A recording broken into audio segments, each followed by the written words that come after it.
Assalamualaikum warahmatullahi wabarakatuh. Bismillahirrahmanirrahim. Alhamdulillahirabbil alamin. Wassalatu wassalamu ala asyrofil anbiya'i wal mursalin sayyidina wa maulana Muhammadin wa ala alihi washabbihi ajmain, amma ba'du. Allahumma ftah alaina hikmatak wa anshur alaina rahmatak ya dzal jalali wal ikram. Yang terhormat Ketua Senat, Sekretaris Senat, dan seluruh anggota Senat yang saya hormati, hadirin hadirat yang hadir langsung maupun lewat online yang saya hormati, alhamdulillahirabbil alamin, kita bersyukur kepada Allah SWT. Hari ini kita bisa mengukuhkan 3 guru besar dengan 3 varian kompetensi yang ketiga-ketiganya dari Fakultas Sains dan Teknologi. Alhamdulillah, ini prestasi luar biasa dari Fakultas Sains dan Teknologi dengan perjuangan yang luar biasa, meskipun lupa pada dirinya sendiri yang belum mendapat SK guru besar, sama persis seperti dekan Fakultas Ekonomi. Tapi insya Allah tanggal 21 Januari ada 4 SK yang akan turun.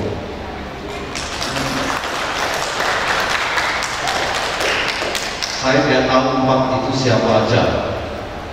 Mungkin di antara para dekan, mungkin dekan Fakultas Ilmu Tarbiyah dan Keguruan, mungkin dekan Fakultas Saintek, mungkin dekan Fakultas Ekonomi, tapi yang jelas tidak mungkin adalah dekan Fakultas Psikologi dan Humaniora, karena memang belum mengajukan. Kalau memang SK-nya keliru, ya diterima aja, tanpa mengajukan. Kami punya beban luar biasa karena beberapa dekan belum mengajukan. Sebelum saya habis masa jabatan rektor, saya berusaha semaksimal mungkin agar para dekan ini semuanya sudah berbesar.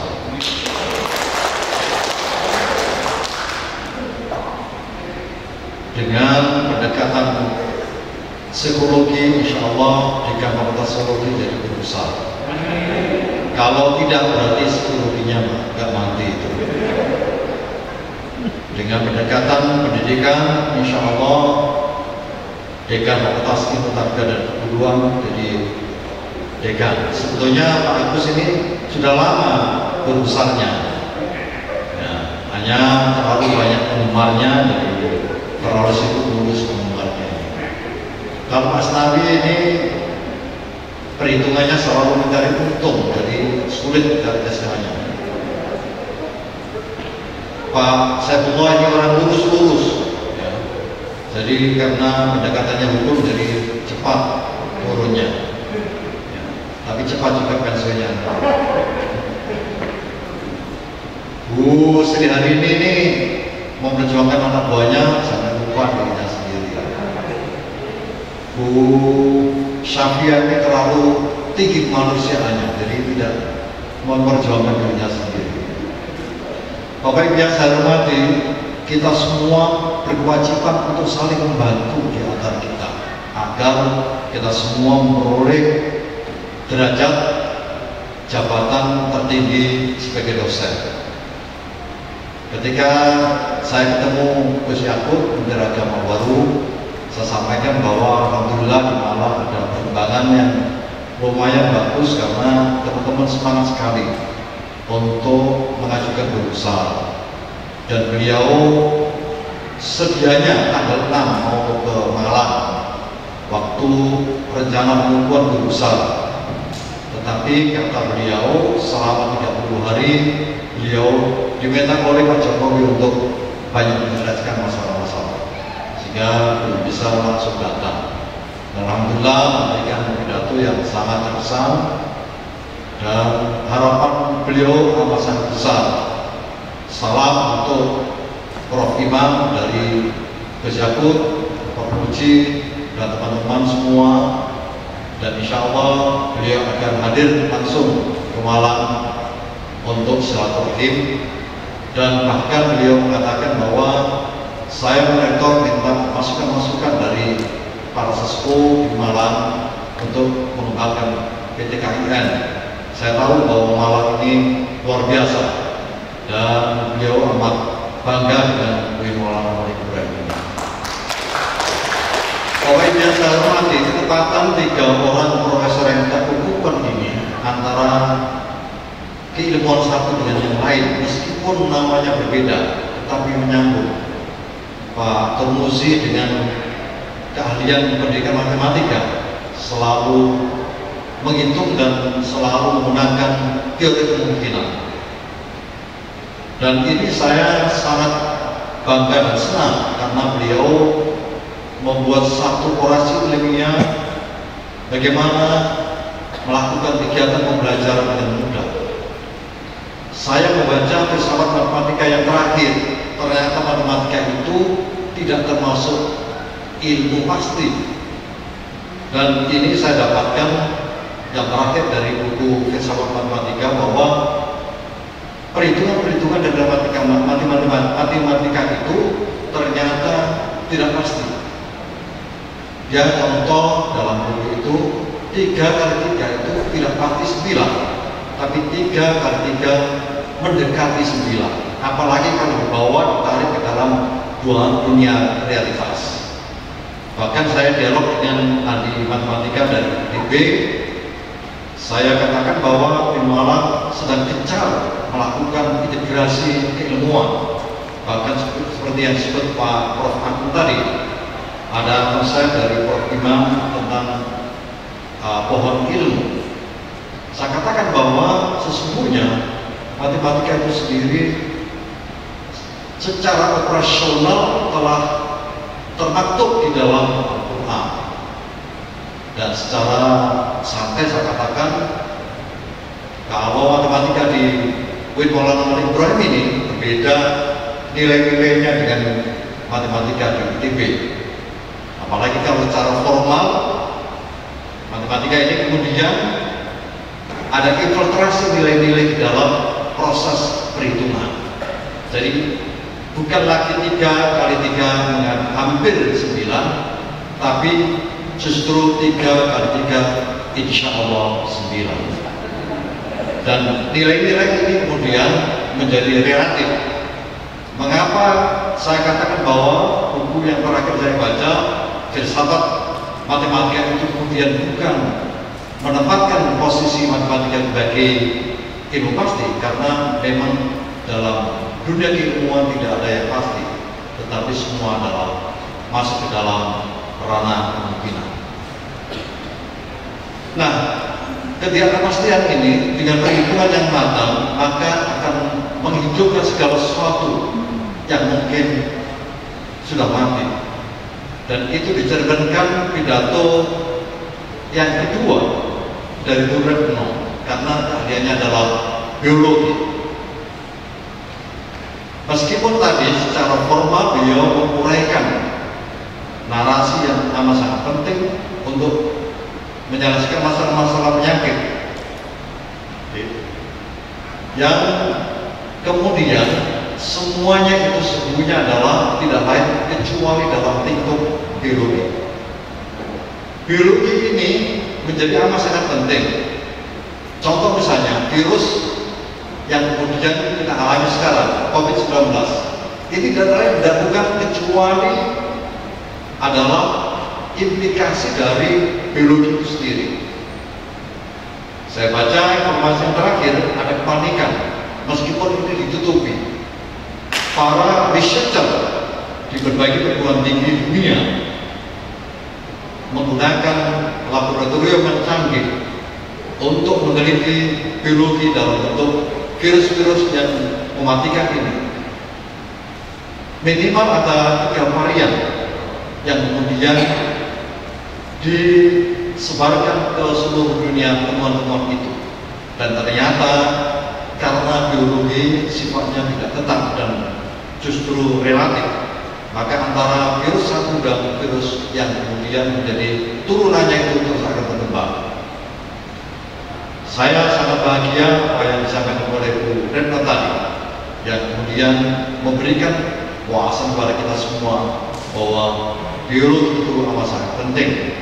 Meskipun menurut Kaprodi S2 Biologi, ternyata peminat untuk masuk ke Magister Biologi itu sedikit sekali karena tidak menjanjikan pekerjaan. Tetapi kalau kita manage dengan sungguh-sungguh, insya Allah, dan kita akan sebarluaskan informasi hasil-hasil penelitian biologi yang ini, insya Allah banyak yang tertarik. Pidato yang ketiga, saya juga amat sangat tertegun, seorang profesor konstruksi, ya, teknik sipil, manajemen konstruksi ini. Saya tidak menduga sama sekali kalau Pak Agung bisa pidato yang luar biasa, suaranya menggema. Biasa itu penakut, ya. Tapi begitu dikukuhkan sudah berubah total. Ya. Tapi saya mohon keluarganya untuk mengendalikan, jangan sampai keterusan nanti jadi profesor diundang kemana-mana terus jalan pulang. Bapak Ibu yang saya hormati, 3 profesor hari ini menandakan bahwa pengembangan SDM kita berjalan dengan baik. Begitu kita menghasilkan SDM yang baik, implikasinya adalah bagaimana kita menyediakan tempat untuk berkiprah bagi mereka. Meskipun perhitungannya per prodi itu 1 guru besar, bahkan menurut yang tadi, Profesor yang tadi 2. Tetapi lebih dari itu, sungguhnya adalah kita memerlukan pengembangan kelembagaan. Oleh karena itu, saya minta para dekan untuk mengembangkan kelembagaan ini.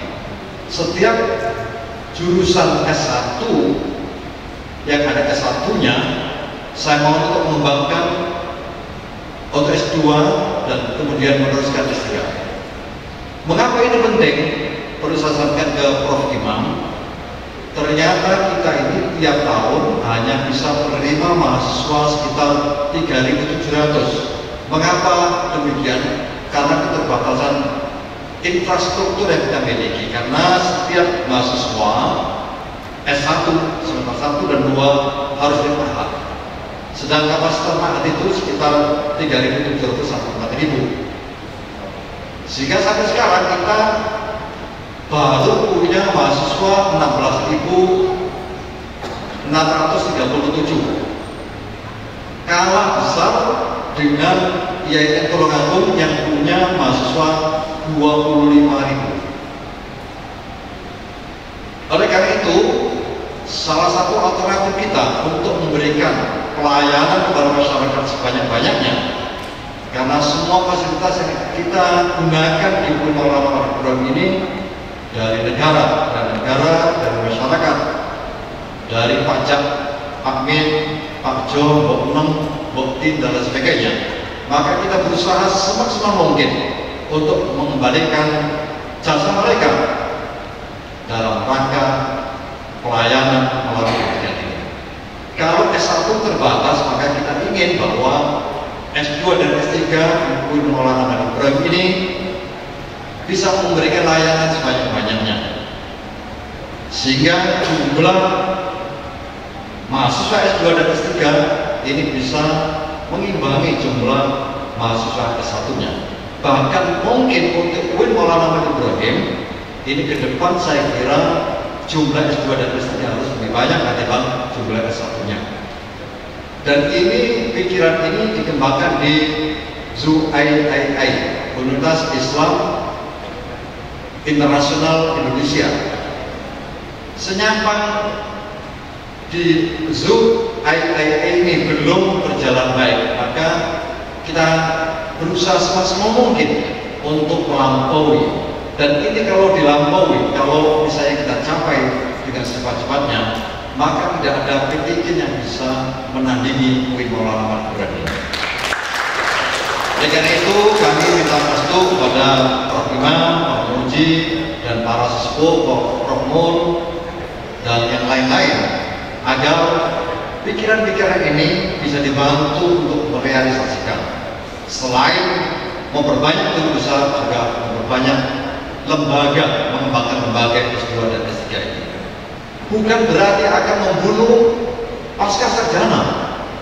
Pasca sarjana tetap akan eksis dengan kualifikasi dan spesifikasi yang ditawarkan untuk kajian S2 dan S3. Alhamdulillah kemarin kita mengajukan 4 prodi baru, S2 Bahasa Arab di Manora, S3 Ekonomi Syariah di Fakultas Ekonomi, S3 Hukum Keluarga di Fakultas Syariah, S3 Studi Islam di Pasca Sarjana. Dan bahkan kami sedang berembuk di mana di bertempat yang tepat dan benar untuk pendidikan profesi bagi guru. Kalau di UN itu ditempatkan di pasca sarjana. Kalau di UIN saya belum bisa menyebutkan. Kalau memang itu tepat secara logika akademiknya, maka kita harus tempatkan di pasca sarjana. Tentu kita akan sesuaikan dengan logika akademiknya apa. Semua ini tidak lain kecuali bagaimana kita semua terlibat dalam pengembangan dan lembaga UIN Maulana Ma'arif menjadi lebih baik. Terima kasih atas partisipasi Bapak Ibu sekalian, dan perlu saya sampaikan Prof. Imam ini tanggal 1 Februari sudah pensiun. Atas nama pimpinan UIN Maulana Ma'arif mengucapkan banyak terima kasih atas jasa-jasa yang telah diukir di UIN Maulana Ma'arif ini. Kalau saya boleh berbicara dengan apa adanya, sesungguhnya pendiri UIN Maulana Ma'arif adalah Prof. Imam. Dan memang siapa saja yang punya nama imam itu memang di mana-mana menjadi imam. Ya, sulit untuk menjadi makmum. Karena itu, tetapi tetap diangkat kembali menjadi dosen profesor emeritus. Saya berpikir saya spiritus emeritus ya. Dan mudah-mudahan Bapak Ibu sekalian, kita semua para senior yang muda-muda, para dekan, semangat kembali untuk mengembangkan lembaga yang kita cintai ini. Siapapun nanti yang memimpin, karena saya tinggal 7 bulan, ya, saya tidak tahu Allah SWT restorannya bagaimana. Saya tidak bisa membaca. Siapa yang akan diangkat oleh Allah menjadi rektor, itulah yang terbaik menurut Allah dan menurut manusia. Mudah-mudahan UIN ini menjadi lebih baik dan mengantarkan warganya masuk surga semua. Termasuk dekan-dekan, termasuk dekan Fakultas Ekonomi. Biasanya kalau saya habis pidato ini, itu turun beliau. Pak Rektor ini kurang ini. Bapak Ibu sekalian yang saya hormati, mudah-mudahan hari ini membawa berkah, membawa semangat, dan terima kasih pada Pak Menteri yang sedia untuk memberikan sambutan. Dan baru kali ini Menteri Agama memberikan sambutan dalam rangka pengukuhan guru besar. Memang luar biasa. Saya kira karena yang dikukuhkan ini sudah termasuk masyayikh ya.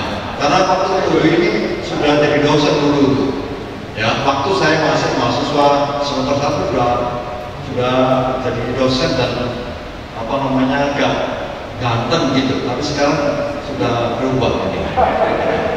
Tapi masih dicintai oleh ibu ya dan anak-anaknya. Mudah-mudahan Pak Termudi, Bu Susulawati, Pak Agung membantu teman-teman yang sekarang berjuang untuk meraih jabatan guru besar ini. Wallahu muwaffiq ila aqwamit thoriq. Wassalamualaikum warahmatullahi wabarakatuh.